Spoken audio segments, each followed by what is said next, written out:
All right, ladies and gentlemen, welcome back to a brand new edition of Pod by the BAE. Proudly, especially today of all days, proudly presented by Homefield Apparel.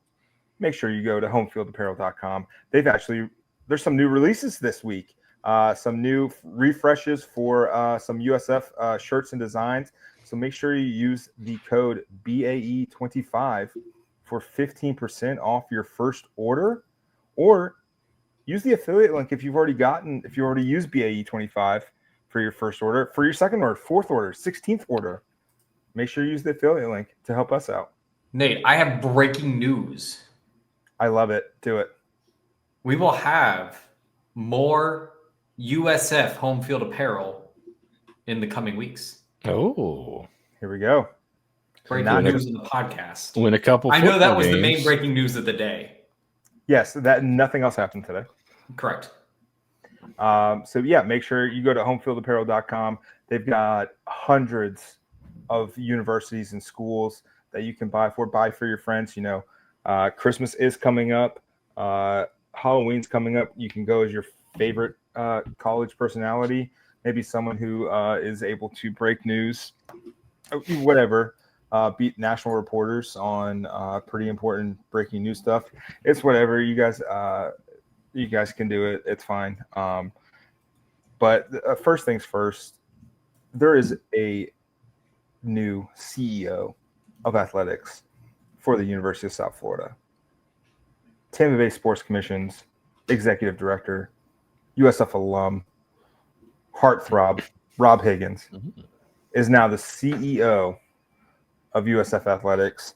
I'll toot my own horn, man. I broke it. I broke the story on Tuesday. I had it last week and was respectfully asked to hold it for longer than I wanted to. But that's kind of what you have to do sometimes to maintain sources, keep relationships, because if I burn bridges, then nobody's ever going to tell me anything anymore. I think Colin talked about it in his stream this afternoon, kind of discussing it. Obviously, him and Rob are close. They've known each other for a long time. I've never met Rob. I've never talked to Rob before a day in my life. We follow each other on Twitter. First interaction I've ever had with him was today when I sent him the flow chart, which after all these years has finally come to fruition. So Colin didn't feel comfortable breaking the news. We kind of were going back and forth on how we want to attack this. I know he gave his side. I'll give mine. I was like, all right, I've just got to get it. I don't know Rob. I have no connection to him whatsoever. It will basically get Colin off the hook if someone else breaks it. I was like, well, as long as certain people don't break the news, I'm going to be okay with that. So I started doing some legwork, started kind of investigating a little bit.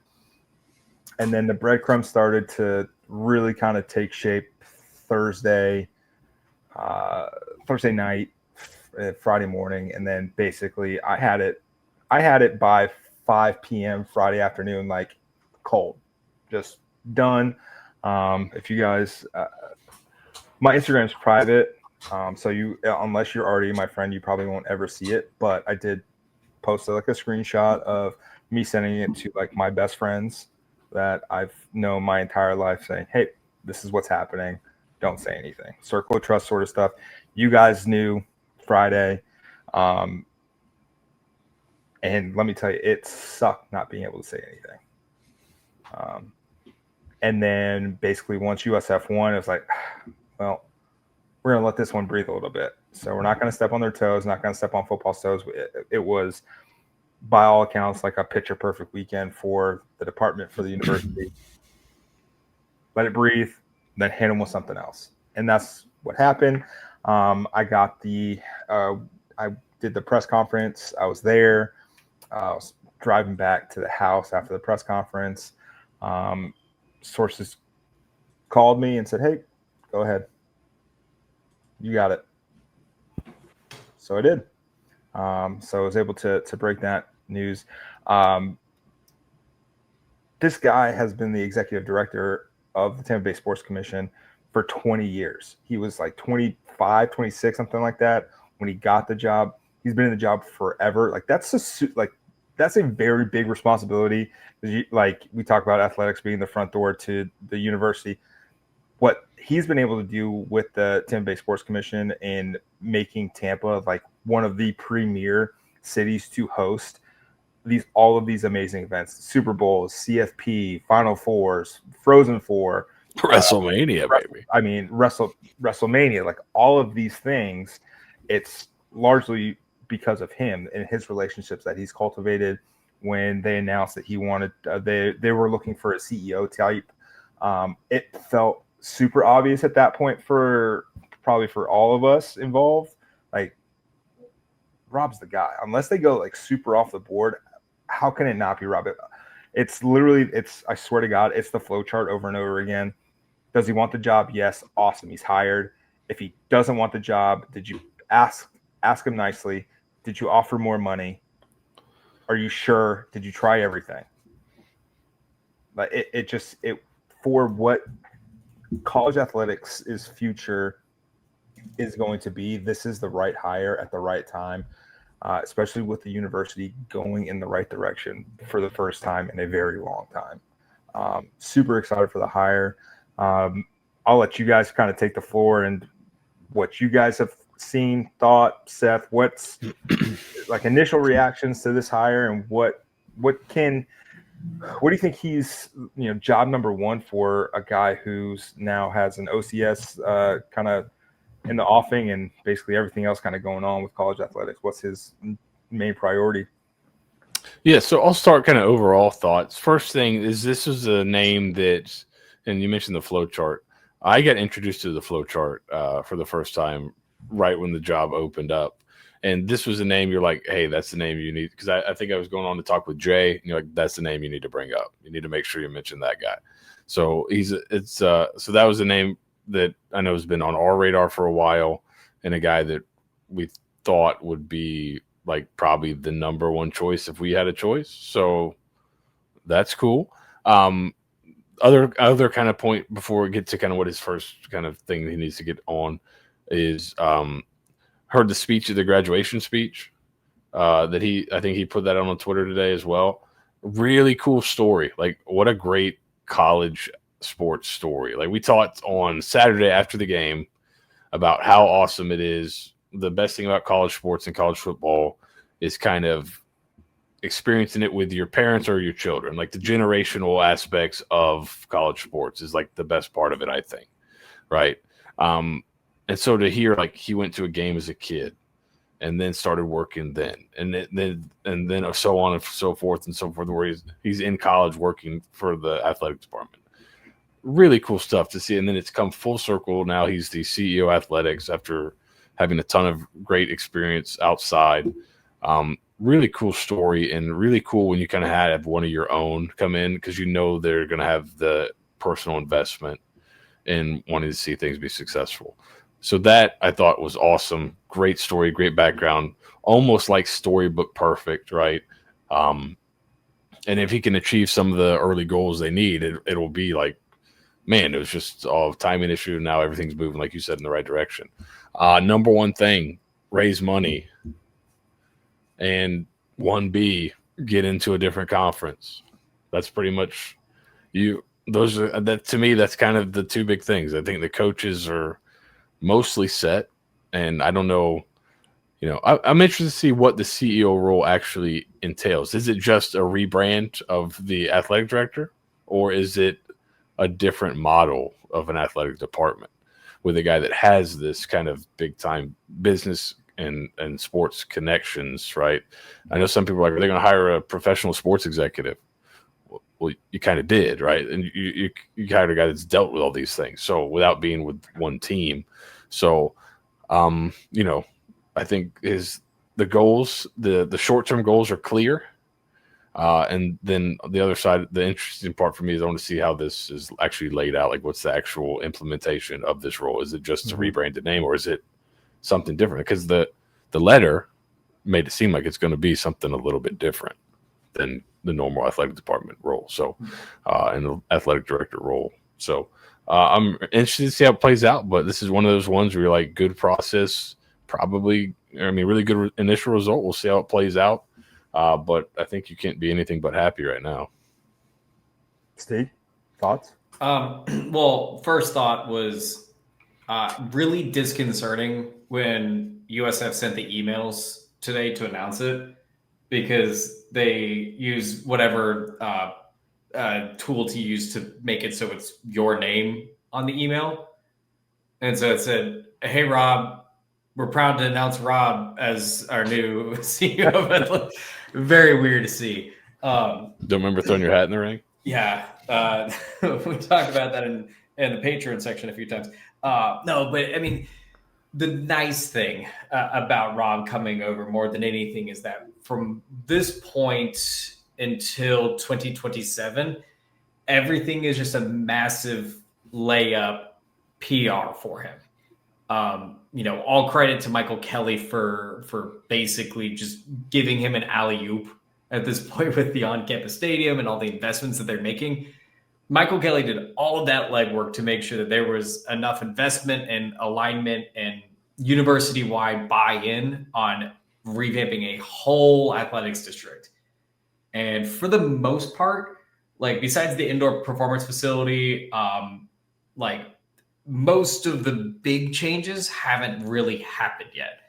And so Michael Kelly leaving at the time that he did, almost in a self-sacrifice way, basically assured that the person that's coming in next is going to have really good photos of all of these enhancements across athletics. The new beach volleyball courts, all the updates that they're going to make to the baseball softball complex, all the updates they're going to make to the Muma Center and the Yingling Center. Like all of that's just going to be a massive layup. And then the coup de grace is that you're going to get the stadium opened by Rob Higgins.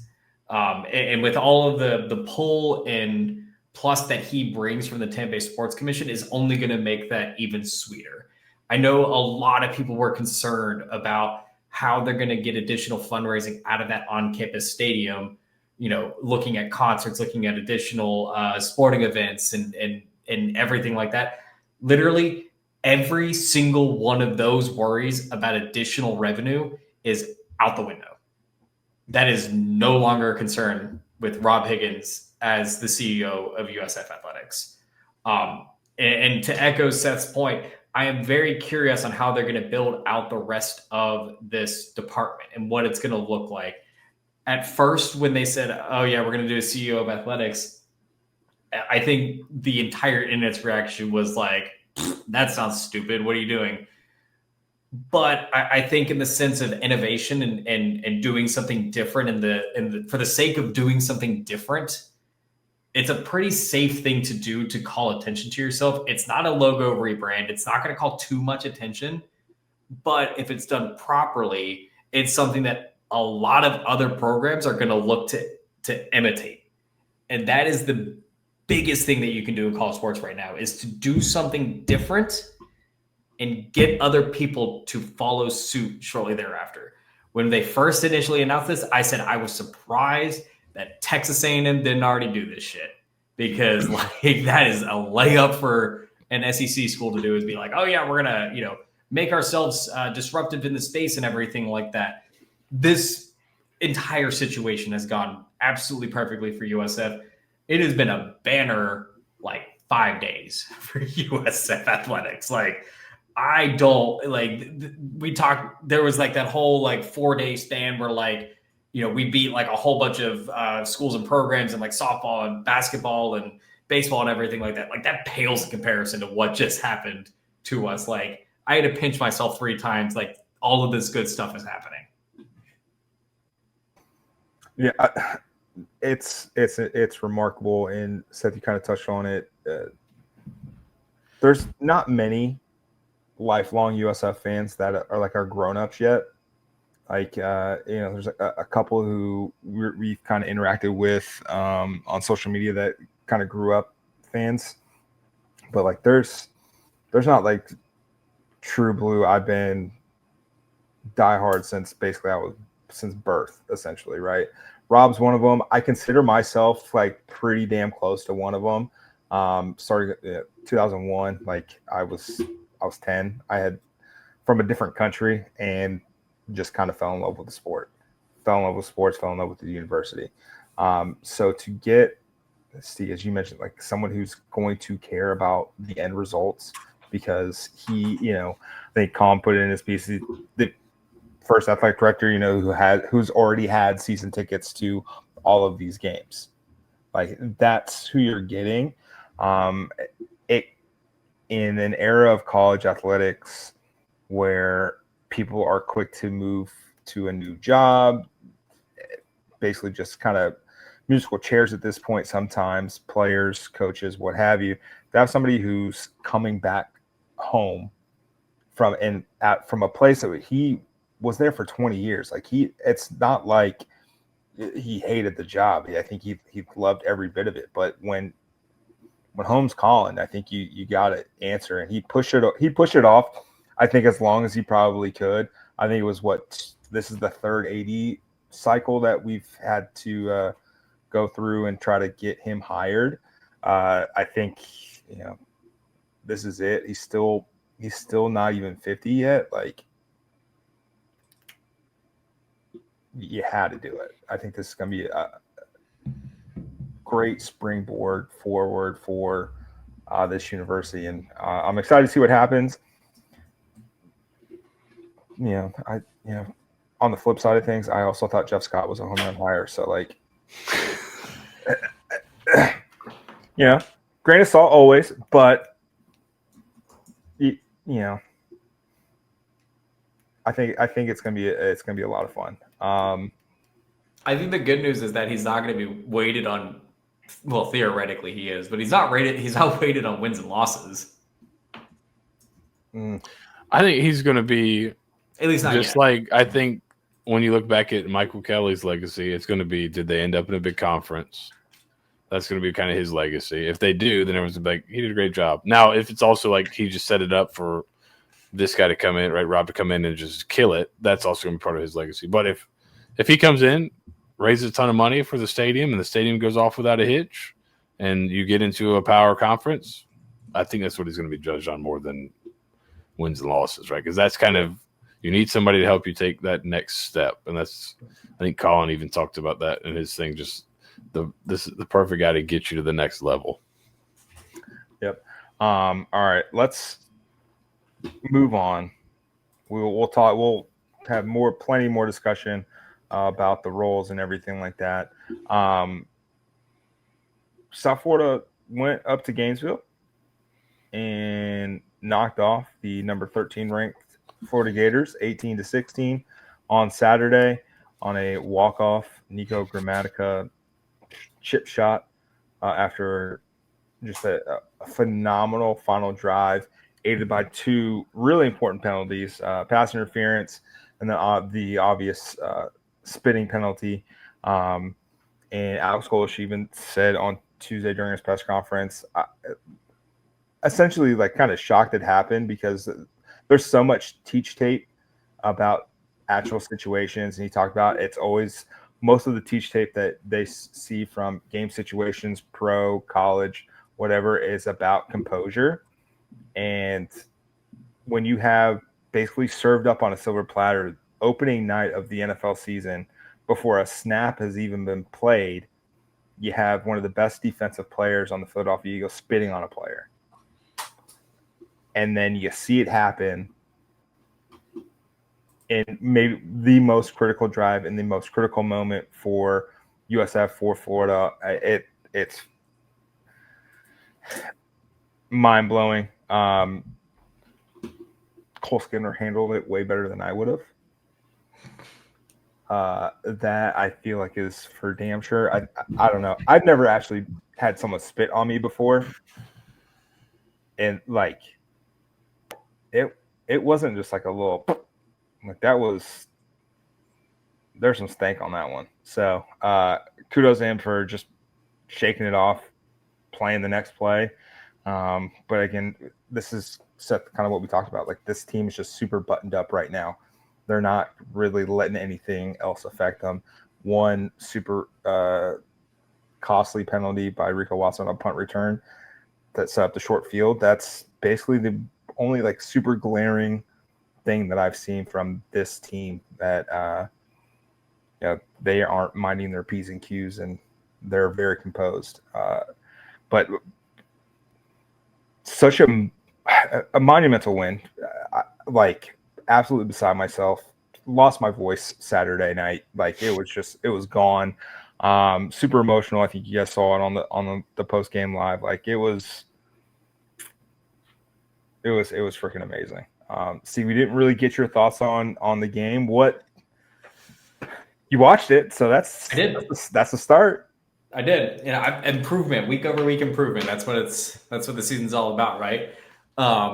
Between between everything else that was going on in my life at the time, not in any negative way. I was just busy. Missed basically most of like the first quarter, and eventually started to be able to watch the game a little bit with everything going on. But ultimately, being able to kind of watch it live and watch it all unfold and the emotions of the game and everything, it truly felt like as the game was going on that whoever was going to score a touchdown first was going to probably end up winning the game. Like neither team could really break containment. And so for USF to get the opening score or the opening touchdown, it like this massive amount of release came off my shoulder. I told Paige, I was like, at halftime when it was 6-9, I basically said, at this point, if USF could just score a touchdown in the second half, I think regardless of what the final score is going to look like, that we're going to be completely fine for the rest of the year. Even dare I even say very good for the rest of the year. And for them to come away with a win at that point, just a massive wave of emotion kind of like came over me for a little bit there. Growing up as a UF fan, from my dad and my grandfather and everything, and watching this all kind of come full circle just because of like the 2022 game kind of stuck into my mind. And I'm probably sharing this emotion with you guys as well. No matter what, like when they got Nico Grammatica to the half-yard line, the only thing I could think of in that moment was the 2022 like muffed snap, and like I couldn't get anything outside of my head. I couldn't watch it for that specific reason. It was just ingrained into my head. So the wave of emotion from being a Florida kid growing up to watching that almost happen 3 years ago, to all of that feeling coming back to a victory, probably, and I said that is the most important win that USF has had thus far in USF's history, like by far. The West Virginia game, the Auburn game, FSU, all of those games are very important. But for USF to travel on the road, beating a team that's very talented in their home space, basically beating up older brother like that, is just it's gonna weigh for years and years and years and years to come. Like that is the win to circle for the next generation of USF fans that probably don't remember that we beat Florida State in Tallahassee off the top of their head. You're telling me people don't remember September 26, 2009? That's weird. That's weird. I hate to age you, Nate, but that's crazy. So I'll tell you, I don't experience it quite the same way. Once they set up for the field goal, I came in here to start the stream, basically. So I was like, he's gonna make it. It's over. Like because that's USF. Like we've said, has been super buttoned up these first two games. They're not doing a lot of things to hurt themselves. I think the defense has had really good play-ins both games. So it's a game they deserve to win. It's kind of an ugly game, but it's a game they deserve to win, and they kind of let Florida self-implode a little bit, but they were steady the whole time. And I think that was the plan. Like, hey, let's make sure we got a game going in the fourth quarter, and if we do, they kind of out-coached Florida and out-executed Florida when it counted at the end. So they deserve to win the game. Really, really good job by the coaching staff, I thought, and the players just executing the plan and kind of not getting down, because I think they had like a 90-yard drive to win the game, pretty much. Like it ended up being like 87-ish. I think it's their at their 10 or their 13. I think they started at 10, right? So yeah, there you go. Good luck, full length of field, baby, to win the game, and they did it. So awesome stuff. I said even kind of midway through the fourth quarter, I think in the Discord that hey, regardless of the result, if this is the level, these first two games are the level they play at all year, it's going to be a really good year. Mm-hmm. So now you got 2 wins out of those first 2 games. One before the season is like, if you get 1, you'll be pretty happy. And so like we were like, if you're 2-2 coming out of the first 4 games, you're elated. Well, now you're good. Like you're going to get 3 out of the first 4.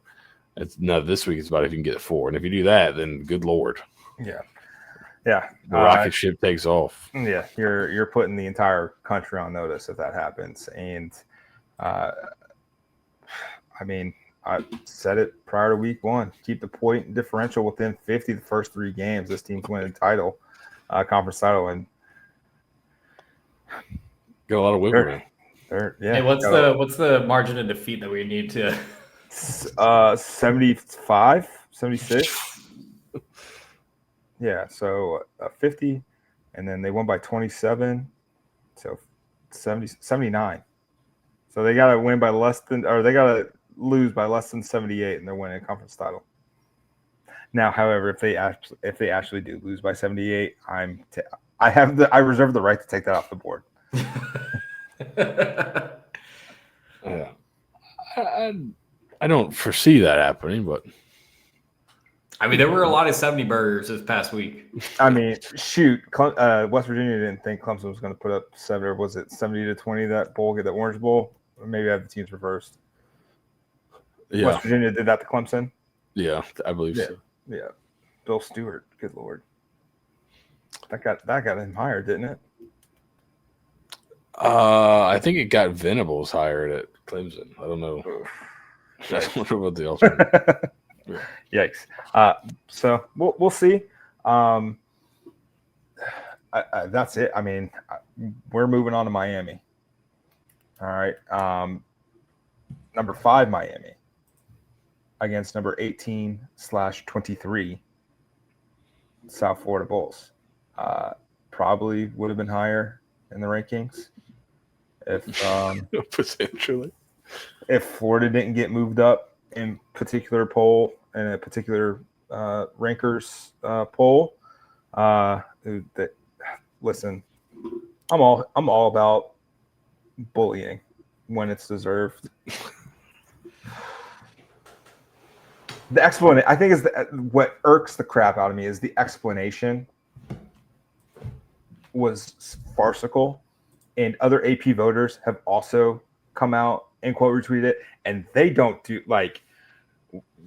I historically speaking have been pretty bad about like reporter on reporter crime. I will freely admit to that.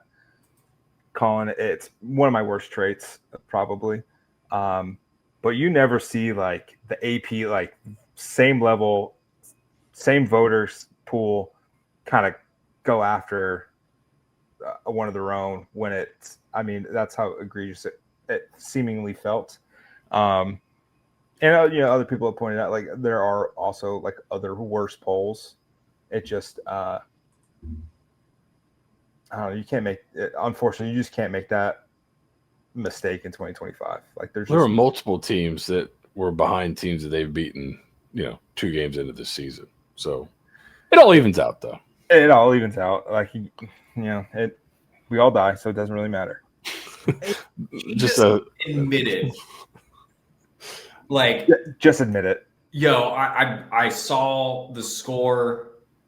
I didn't look at it when it went final. I didn't know. I had it reversed in my head. Yeah. Anything other than, I wake up. I'm a nihilist. Sunday morning, and I kind of base it on week to week and the season at that moment. Completely contradicting what you put out there publicly.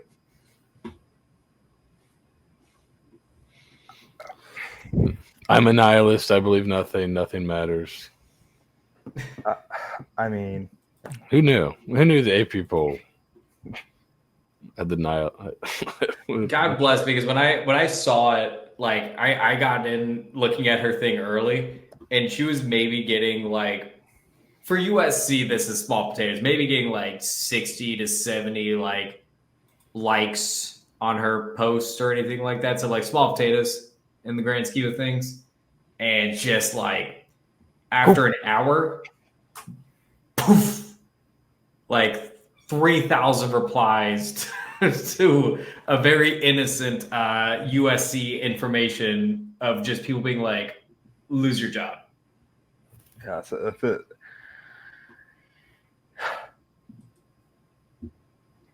I'd kill for that job. I would like, I would love to have a vote, but that's like my hero complex, like kicking in. Like I want to solve everything. I want to be like a Superman when it comes to that sort of stuff. I don't know. Man, it's a tough look. It'll be interesting to see what happens going forward. And my fear is, well, USF loses on Saturday, so it doesn't matter, and nothing's going to change. I think that's probably what she thinks now after reviewing him. Like, all right, I made a mistake, but okay, they'll lose this week, and then it won't matter. Yeah, it'll all come out in the wash. she was right. Never wrong, just early. All right, let's move on. Number 5, Miami. They're 2-0. The game is hilariously on the CW. I think we've kind of beat 4:30 on the CW. Check your local listings.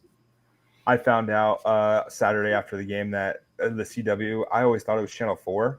It's now Channel 6 on Spectrum. So just make sure you guys know where it's at. That threw me off because after the USF game, I clicked Channel 4 and it was like paid program. I was like, no, they've got football on. And then I had to go search for it. So just check your local listings. If you don't have it, find out where you can download it. And I think that they have, I assume everyone has an app. So I assume they have an app.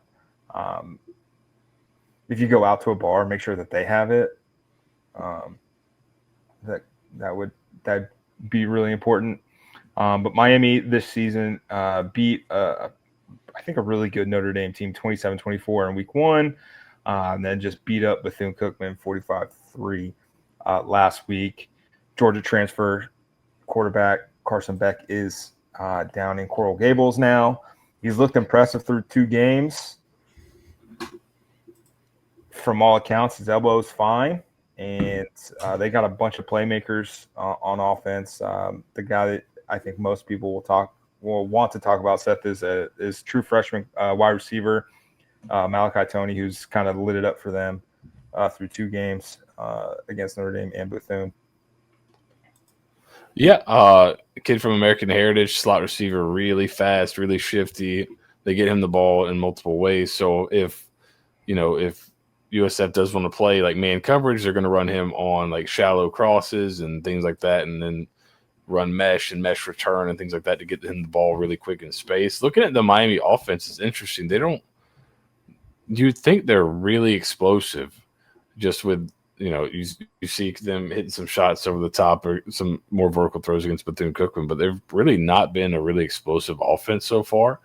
And USF has done a really good job at limiting explosives. So I think that'll be interesting to see if that trend continues, because Miami is breaking in a bunch of new guys at receiver. Malachi Toney is the leader in targets. CJ Daniels, transfer from LSU by way of Liberty before that, is their second leading receiver in terms of target. And JoJo Trader is supposed to be the number 1 guy, has been hurt. So we'll see if he's back or not. But if Miami can, be limited in their explosiveness by USF on defense, I think that goes a long way towards winning the game. Carson Beck is a guy that's shown in the past he will kind of press at times and put the ball in harm's way. So maybe you get him to press and throw you one. The alternative is he's played a lot of football and seen a lot of things, whereas like last week I thought DJ Lagway got confused a little bit by Todd Orlando at times and missed some guys that he had open. So I don't know if Carson Beck will repeat those mistakes. So it should be a fun matchup here. I think Miami is a step up in terms of the lines of scrimmage from Florida. So it should be, if you can kind of hold up in this game, you're going to be pretty set for the rest of the year, I think. Yeah, I'm nervous about Tony. I'm nervous about Mark Fletcher, 6'2", 225, like absolute hulking beast. The offensive line, defensive line have been the thing that worries me.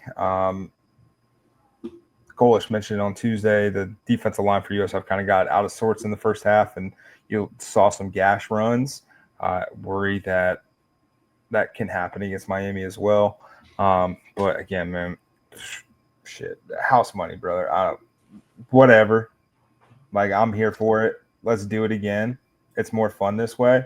But you got two in your pocket, and I think you're favored.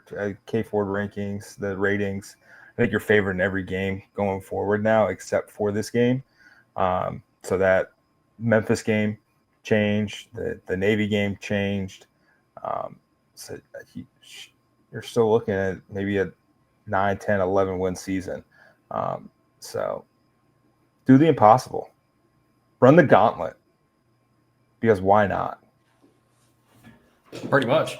I mean, you've already beat two teams that, no one probably expected you to beat. So why not go out and do it a third time, maybe even a fourth time? South Carolina State. Yeah.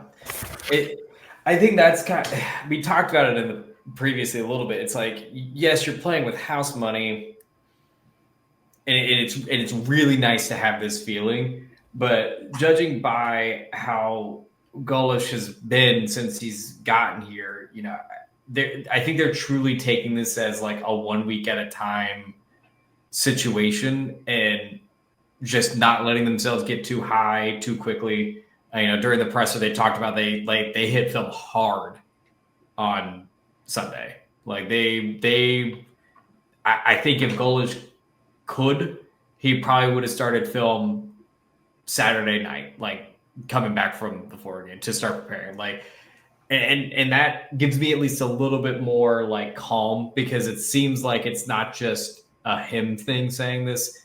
It seems like this is the team buying it, from him all the way down to the water boy, and everyone in between is all bought in at this point. We're taking this 1 week at a time. We're caring about our nutrition. We're caring about our recovery. We're going to do all of the little things. Blight. I know everyone clowned the prepared or staying prepared and being prepared in the process and all this stuff. But like at the end of the day, like it's truly the difference maker sometimes in football games is, are you prepared? Is your process good? Are you calm, cool, and collected and trusting that process?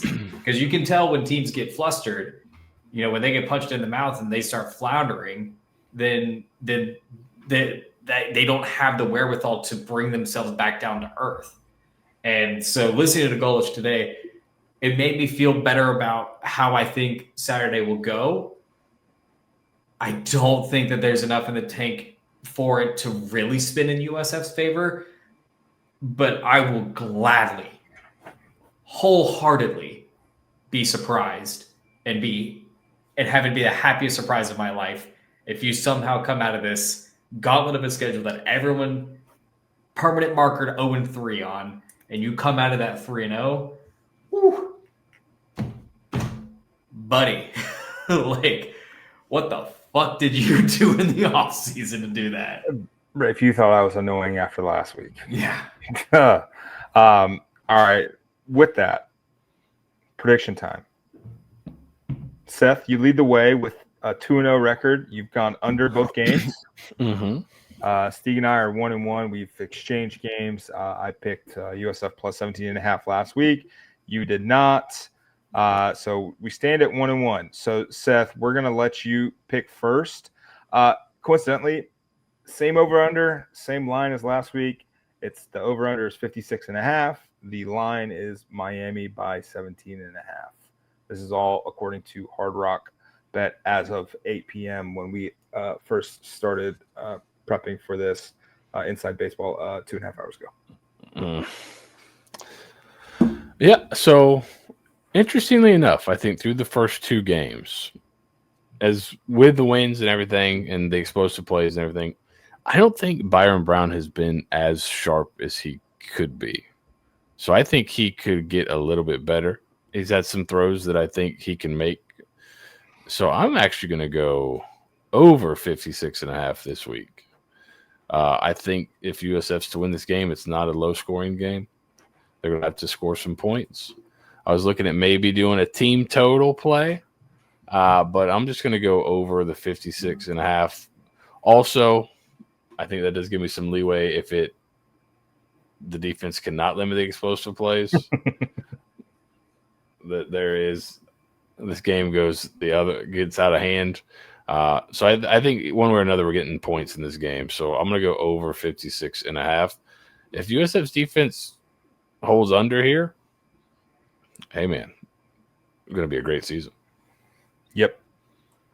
Steeg. I was a doubter last week, and it bit me in the butt. So there's no way I would do that 2 weeks in a row, right?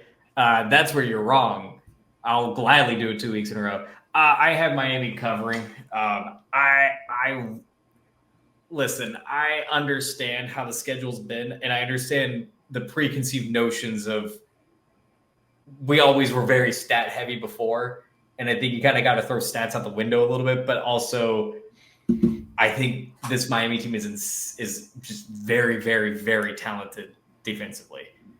I think offensively they're very methodical, and that scares me. That scares me more because that reminds me of playing against like a Navy where they'll grind you down to the teeth. And I think this USF defense is a lot better from last year, and they'll give almost every team that they play up against fits. I just think that this is just the perfect storm of like a methodical offense with a defense that basically hates your guts. And also in an environment where a lot of these people hate your guts. And I saw what they did last year. I saw what they're capable of. And frankly, they scare me. So I'll be on their side and I'll say Miami to cover the spread here. I think it's at like 17.5. Yeah, I'll take Miami on the spread here.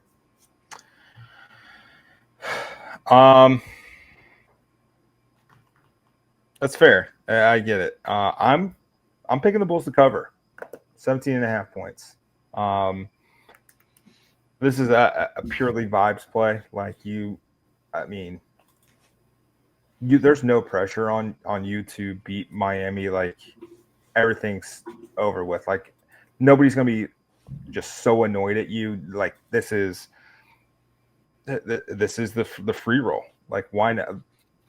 I think you're gonna see a lot of wrinkles from this USF team trying to basically muck up the game a little bit. Like you said, this Miami team is different. Now, there's, again, still Mario Cristobal looming large behind every decision that Miami makes. However, I think they're talented enough to make him a non-factor, which seems rude to say about your head coach. However, I think Miami is talented enough that they can make it to not matter for their head coach to make in-game decisions. I don't think it's like I wouldn't bet USF plus 10. Like I think this is still like a 2 to 3 score game. But still, I think they cover. Yeah, it's entirely possible with how explosive USF's offense is. Like that's the thing. There's the possibility of just like a deficit being erased very quickly here. Yep. Last thing for me, in honor of the CW, does Carson Beck look like Kirk from the Gilmore Girls? I'll take my answer off the air. Oh wait, actually, Seth, we do need to talk about your Pop-Tarts. Oh, okay. Real quick, yeah. Actually, we got 5 seconds. minutes here. Oh, God.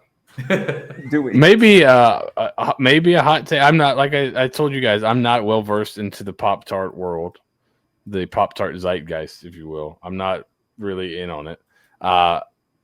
This is a hot take, but it does not involve heat. I don't like them toasted. Does It's got to anybody? be. I don't know. Is that a hot take, or is it is? I'll tell you what I. The what pop I really, is the coming out of the toaster. right. That's where they get the pop from. The tart is the vessel. Yeah. So it is in name. Literally, it's the vessel coming out of the toaster. I'll give you one here, Seth. I don't do the toaster. The only reason to do that is if you're gonna put some ice cream on that bitch. Oh. Yeah. A s'mores Pop-Tart toasted in a bowl with some vanilla ice cream on top. I'll make that if USF wins on Saturday for everyone. We could do an ice cream sandwich with it. Yeah, we can do an ice cream between sandwich. two of them. that you can do whatever you want. It's a free country. No, you, not me. Oh, me. I just told you I don't like them toasted. Look at hostile with me. What did I just say? You not listen, Robert? It's like you don't even listen to me anymore, Steve. Oh my! I've never seen you so hostile before. I don't do that. I just said it. All right, I'm getting slap happy. It's been brothers. It's been a long freaking day for your boy. Go home, go celebrate. Yeah. If you're gonna go to the game, safe travels. Be safe. If you get tired, if you're making the there and back in one day and you get tired on the way back, pull over. It ain't worth it. That's really it. Have fun, enjoy yourselves, be smart. Go Bulls. Go Wolves. Go Bulls.